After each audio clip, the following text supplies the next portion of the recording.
This is the Sports Hounds Real Sports Bark Podcast, bringing you current events, news, NFL, NBA, MLB, soccer, UFC, boxing, and more. Make sure to hit us up on the website, thesportshound.com. And now, here's your host, Tigsta. What is happening, everybody? It's yours truly, Tigsta, in another episode of the Sports Hounds Real Sports Bark Podcast. This is episode 13, the 2018 NBA Finals Edition. We're finally here, you guys. It's down to two teams. And guess who those two teams is? Exactly. We are back at it again, fourth year in a row. We have the Golden State Warriors versus the Cleveland Cavaliers for the NBA title. Yeah, man, it's the, what they say, season 4. You know what I mean? Welcome to season 4 of the NBA Finals with these two teams. But that just lets you know the two top teams in both conferences. Even though they've both been pushed, because we have, let's get down to how we got to these final two. Let's go back a little bit just to the previous series, Eastern Conference Championship and the Western Conference Championship. So let's go to the East first, where we had the Boston Celtics versus the Cleveland Cavaliers. That series was an amazing series with LeBron James, another niche in his list of long accolades of his NBA career.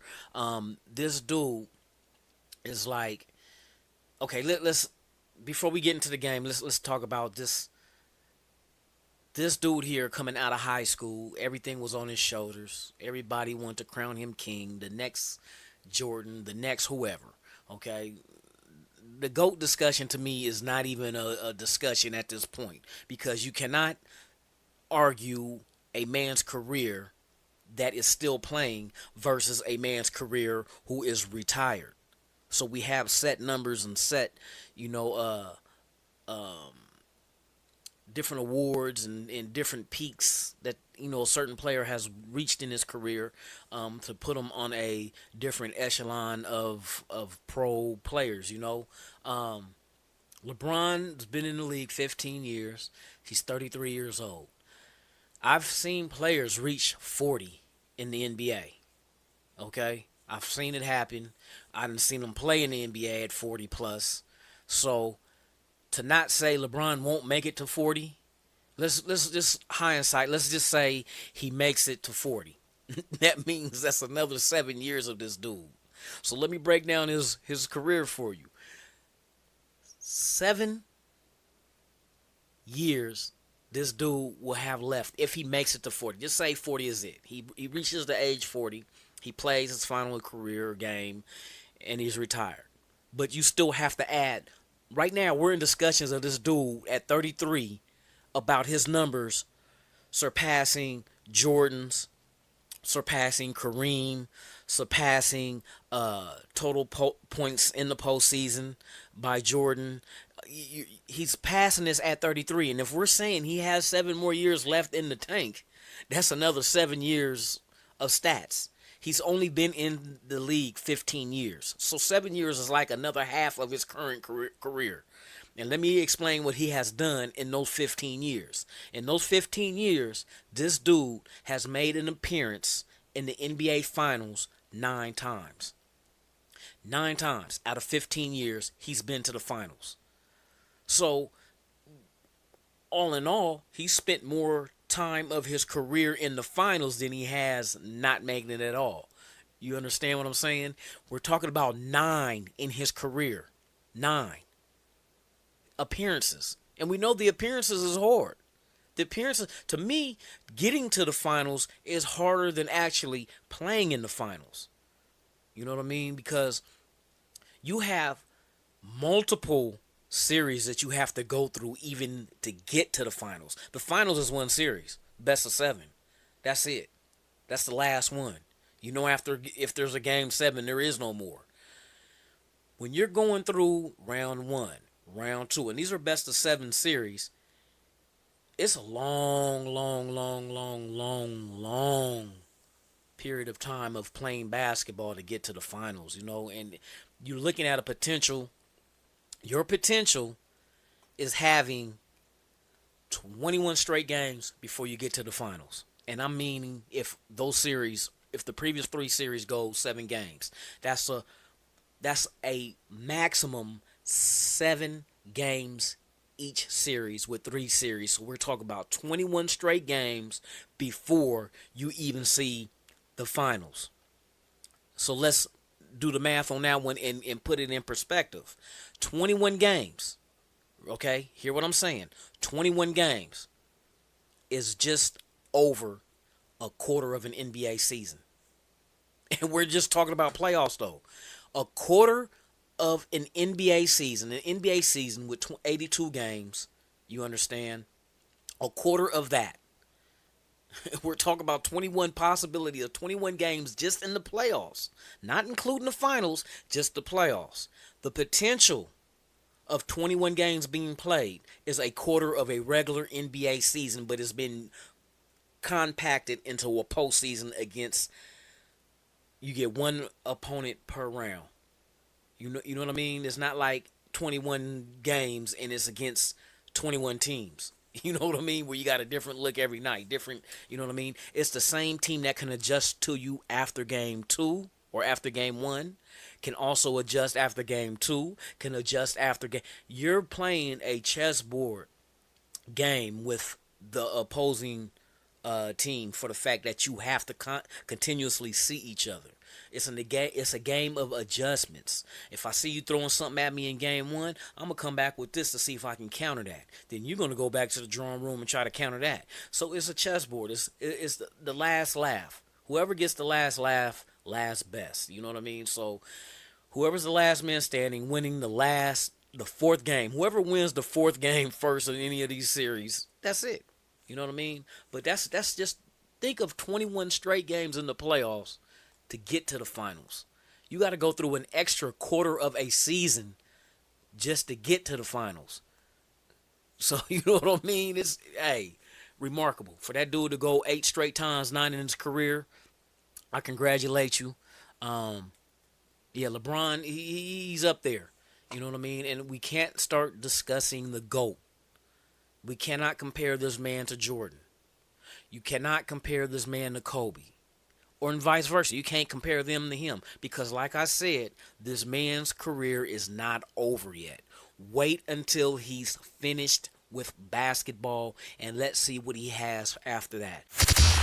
This is the Sports Hounds Real Sports Bark Podcast with your host, Tigsta. This dude's been to the finals over half his career, and we're saying he has 7 years left. Let's say he goes to the finals 4 more times after this year. You know what I mean? This year is not up yet. You're still in the finals against the Warriors, so you do have a chance of winning.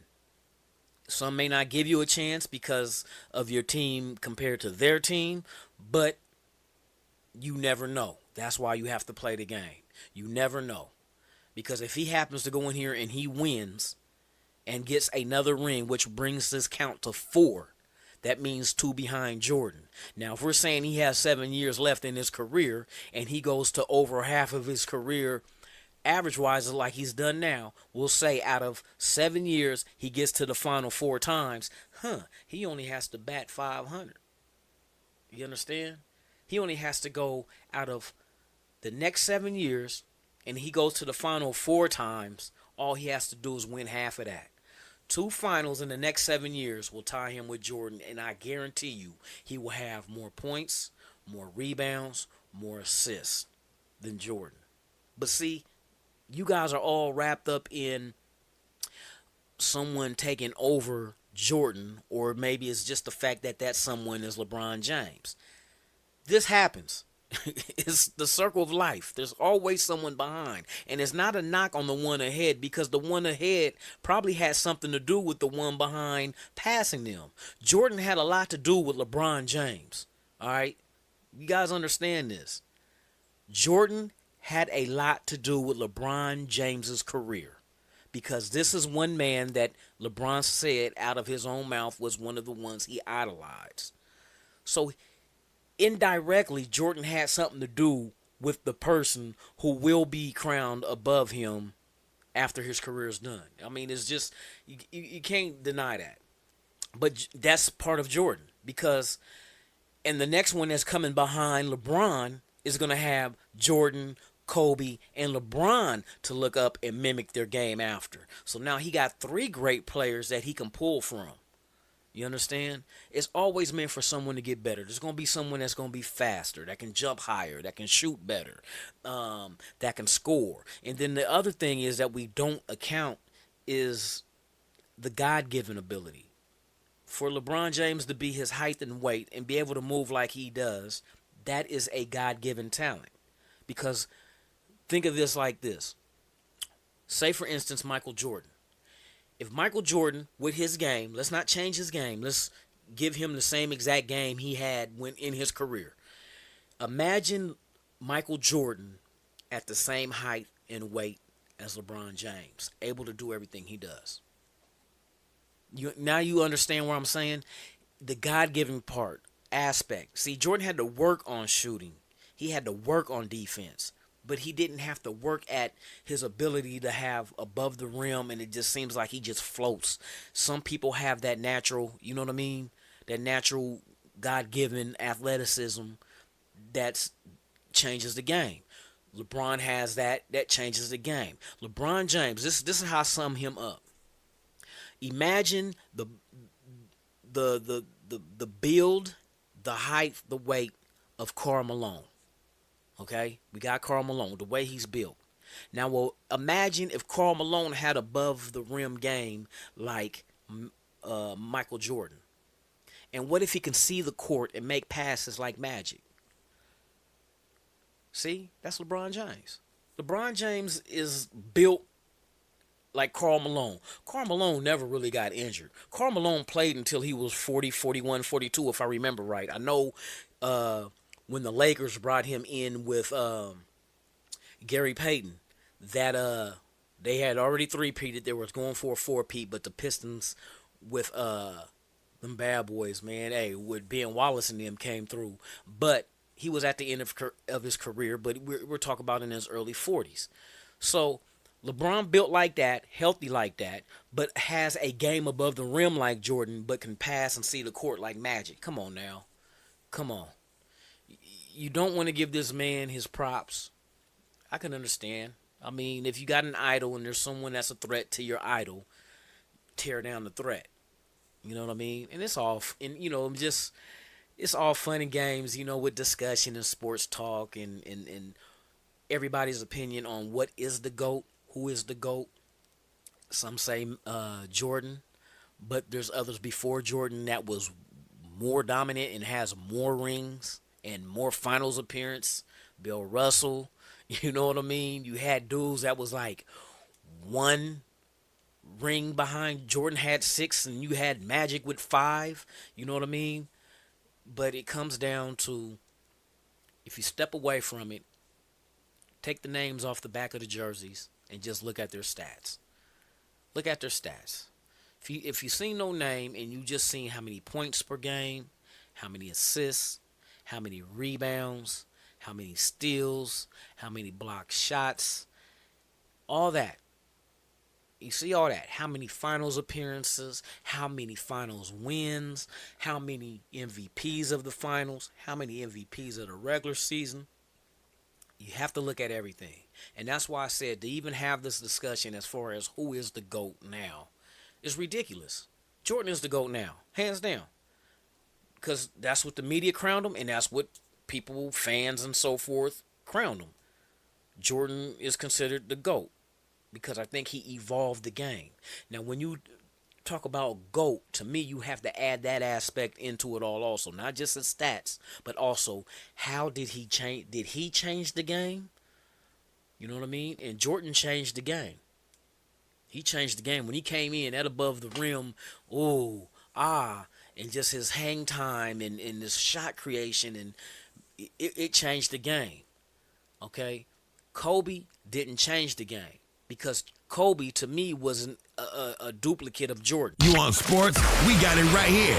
This is the Sports Hounds Real Sports Bark Podcast. Same moves, same everything, same area. It was Jordan's identical, and Jordan even said it.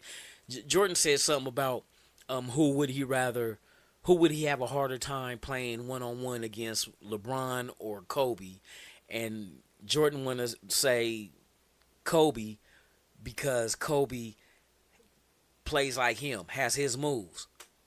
How would that be harder if you knew what he's going to do? That's like, John Gruden with the Bucks going up against the Raiders that he built and knew the offense and knew, every offensive player's tendencies, you know what I mean? So how could that possibly be Kobe would be harder for you to play one-on-one because he's your mirror image? Then you would know what he's going to do. You know what I mean? LeBron on the second hand, I mean, you play him one-on-one, the dude's backing you down. You know what I mean? He can jump just as high as you can jump, but he's thicker. He weighs more, have more height. You know what I mean? Wingspan is wider. So defensively, he'll be on you. You'll try to use quickness, but it ain't like he's slow-footed, But, yeah, man, back to it again. It's LeBron, dude, is just, when you have somebody this good with this kind of skill set, even if you like the dude, even if you don't, you have to sit back and just admire what he's doing. Because me, speaking on my behalf, I was lucky. I think I'm lucky to be able to remember Jordan in his playing time and also be able to experience LeBron and Kobe. You know what I mean? I done seen great players come and go. And I know there's going to be a day when they go. So you have to admire and appreciate it now. You don't have to root for their team. You don't have to root for them. But just watch them play. Watch what he does in his career. He's done so much already. You know what I mean? And you figure we still got another stint left in his career depending on how far he wants to go. You know what I mean? He could be like Brady. You know what I mean? Just one of them ones that just don't age and just stays the same. Probably won't start aging until he hits 50. You know what I mean? He might skip a whole decade. So, you know what I mean? 40 might not be nothing. He might be right now he's playing like he's in his mid to late 20s. Not even late 20s, like he's in his early mid 20s. That's his game. This is the best career. Like this year was his best year he had in his career. He played all 82 games, first time ever. So don't tell me he's not playing like he's in his early 20s, because the dude could have did it then. He was younger, you know what I mean? But he keeps surprising people, you know what I mean? But okay, let's get to this finals talk. Okay, that's LeBron. Okay, but anyway, so we had the Cleveland Cavaliers going 7 games with the Boston Celtics. Now we know there was no Kyrie Irving, there was no Gordon Hayward, but the supporting cast that Boston has a damn good bench, damn good supporting cast. This team is going to be one to reckon with in the East. I guarantee you that. I don't care if LeBron stays in the conference or if he leaves, Boston is going to be the one because they have their team built. Okay? To me, there's nothing else they have to add. All they have to do is wait for their 2 veteran cornerstones to come back healthy. That's all they need. Because then those 2 that's in the starting lineup replacing Irving and Hayward now goes to the bench. So now your bench just got deeper. You know what I mean? By two. We can't really say an exchange because Kyrie and Brandon Hayward, or Gordon Hayward, they're not playing. So it's not like they're coming off the bench to, come into the game later. They're not playing, period. So whoever's starting in the 5 now in the place of those 2, they will become bench role players. But it adds depth because you're going to add 2 players that's better than the 2 going to the bench. But the 2 was still productive in the playoffs. So, yeah, Boston went out 7 games against Cleveland. LeBron stepped up and did his thing. So now that's the Eastern Conference representative is Cleveland Cavaliers going to the finals this year. On the Western side, we had the Houston Rockets versus the Golden State Warriors, and that too went 7 games. This was a good series. Each team was doing their thing. You know what I mean? I mean, it started off with Golden State winning game one. Then Houston came back and won game two. Then they go back to Golden State, and Golden State wins game three. Houston win game four. So they stole one back off the Warriors' court, like the Warriors did in game one.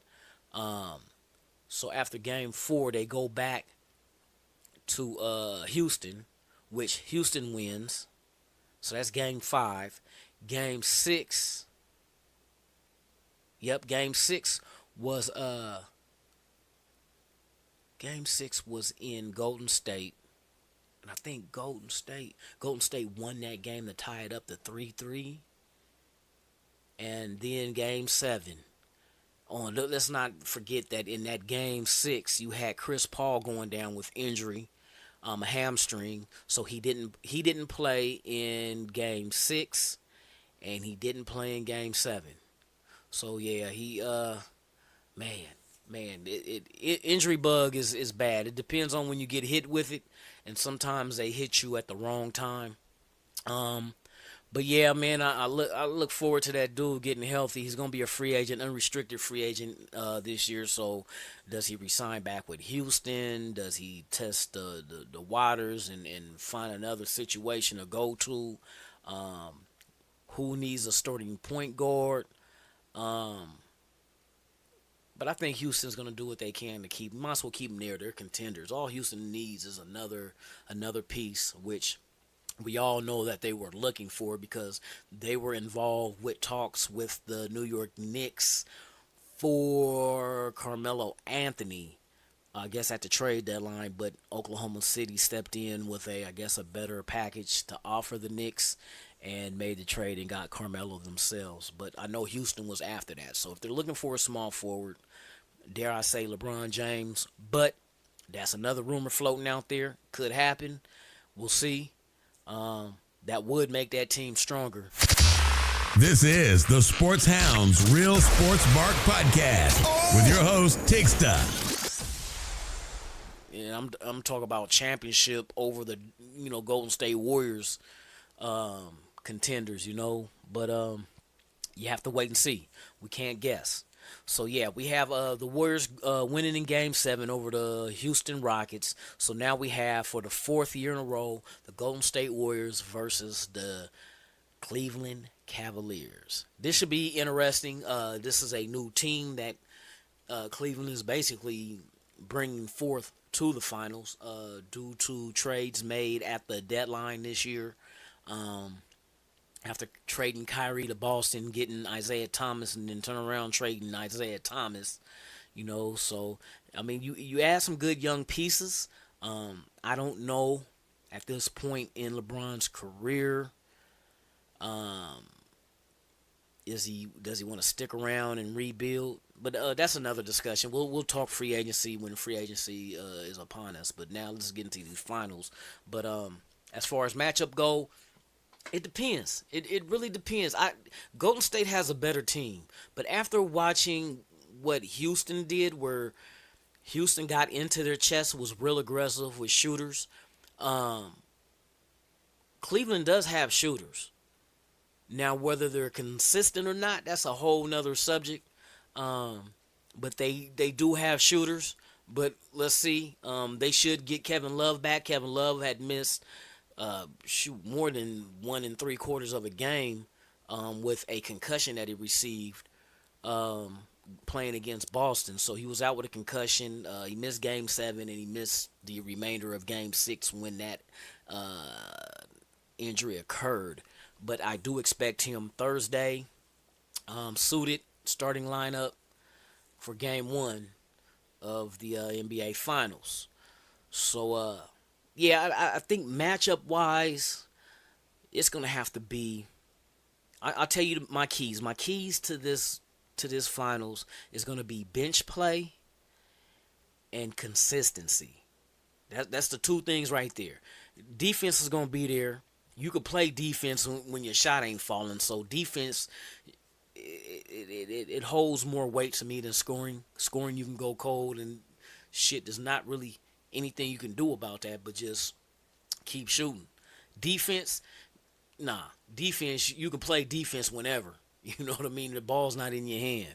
You just gotta put all in for it and grind. You know what I mean? You have to grind. But yeah, defense. So I see consistency on scoring and the bench for this finals. Whoever benches outplay, because I know they're gonna rest, because Cleveland is one of them defensive players like Houston is. They got quickness. They can rotate. They can switch off. They got some length. Also, so I can see. Yeah, man. It's the bench and consistency of the starters, as far as scoring consistency. They're gonna have to need to put some points on the board. You know, especially LeBron's team. Warriors team, it all depends on the Curry. Curry should do his thing. But see, if you notice the difference when Curry's on, then you got somebody like Durant that's going to lag off because Curry gets the green light to shoot. You know what I mean? So, yeah, man, it's going to be interesting, man. I want to see this one. See, even though it's the fourth version, because I want to see. I think they said Vegas has the Cleveland Cavaliers as the top-rated underdogs in 16 years. In 16 years, there has been no underdog rated this low than Cleveland in the finals. You know, so here we go. Do we look at that stat, or do we look at the hearts of men? You know what I mean? And so far, the hearts of one man, he's been coming through. You know what I mean? Some say he doesn't have the help, but that man, he throws that cape on every game. You got to call that man Superman, because, man, he giving everybody the business right now. You know what I mean? And it's like, he just told the team, jump on my shoulders. But the team can't keep doing that. You got to show up. You got to give in effort and in production, as LeBron James does. So he gives you his all. He goes out there and he balls. But, man, these finals is coming to you. Thursday. Let's get ready. Hope y'all got your popcorn ready, because I got mine ready. You know what I mean? So I hope you guys have enjoyed this episode of the Sports Bark, or Real Sports Bark podcast from the Sports Hound. Episode 13, 2018 NBA Finals Edition with yours truly, Tixter. This is what we see is going to happen. This is our commentation on the finals. We don't know if it's going to be Cleveland or the Warriors. A lot of Warrior fans is pulling for their team. A lot of Cleveland fans pulling for their. But I think, you know what I mean, as far as the matchups go, you would give the favorite to the Warriors, overall roster and help on that team, over Cleveland. I mean, they got better players than Cleveland do. But Cleveland has the best player. So we got the best player versus the best team. Let's see how this unfolds. We've seen it the previous 3 years with the Warriors winning, Cleveland winning, Warriors winning last year with the addition of Durant. Now we have a new Cleveland's team that's young. Maybe these young guns can get out there and you know, play their hearts out and don't know better to play bad, you know, and have no fear. So let's see how this unfolds. Man, I can't really give a let me see. Who would I say will win and in how many games? Realistically, I would say, the way it looks, you would say the Warriors would win in about, I'll give them 6 games. I think the Warriors can finish off Cleveland in the 6 games. That's realistic. That's being a realist, because I think Cleveland can get a couple of games. All you need is two of the best games you can out of LeBron. He'll get you 2 wins. But for him to play like that, if the rest of the team doesn't step up, then on paper, Warriors in 6. You heard it here. Tixer said it. Warriors in 6. We'll see what happens. Yes, sir. And once again, thank you for tuning in to the Sports Hounds Real Sports Bark podcast with yours truly, Tixter. Thank you, and I'm out. Thanks for checking out the Sports Hounds Real Sports Bark podcast. For more exclusive content, follow us on all social media. Twitter, SportsHound 24/7. Instagram, SportsHound Media. Facebook, SportsHound Media. And on the website at thesportshound.com. And tell your damn friends about the hottest sports podcast on the web.